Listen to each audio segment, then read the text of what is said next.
The cafeteria went silent. A tall, rugged man in a faded army jacket stepped between a trembling teenage girl and the sneering boy who had her cornered.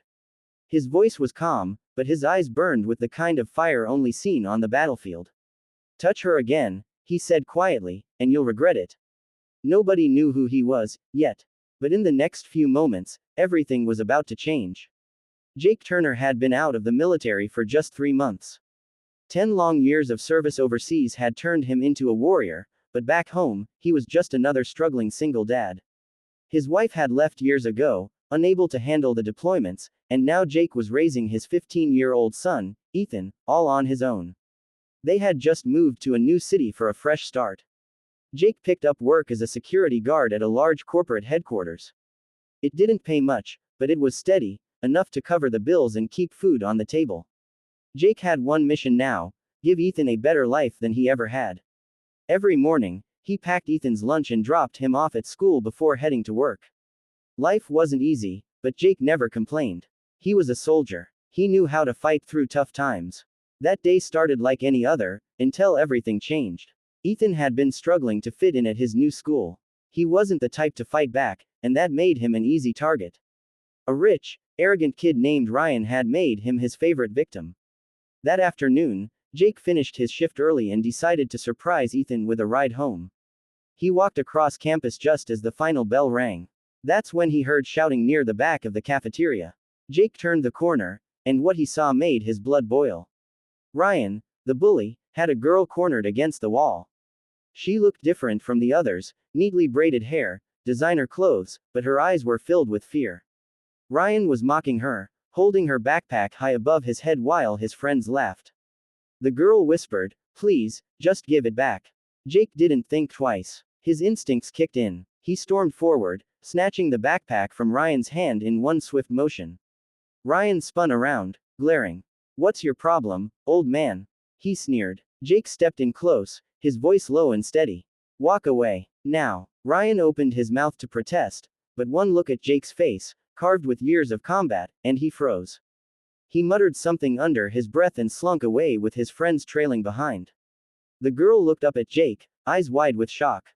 Thank you so much," she said softly. Jake nodded, his voice gentle now.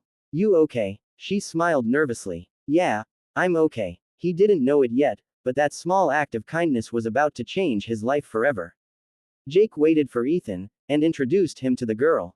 Her name was Lily. She seemed polite, humble, nothing like the other rich kids Jake had seen before. He offered her a ride home, and after some hesitation, she agreed. When they pulled up to her house, Jake's jaw nearly dropped. It wasn't a house, it was a mansion. A gated estate with security guards out front. Before Jake could say anything, a man in a sharp suit rushed out, panic written on his face. "Lily, are you okay? Where have you been?" The man turned to Jake, eyes full of suspicion, until Lily spoke. "Dad, this is Mr. Turner. He saved me from some bullies at school." The man's expression softened instantly. "Saved you?" He looked at Jake, his voice quiet now. "Mr. Turner, thank you. You have no idea what this means." That's when Jake realized, her father wasn't just wealthy. He was the CEO of one of the biggest companies in the city. The same company where Jake worked security. Later that night, Jake got a call from an unknown number. It was Lily's father. His voice was calm, but firm.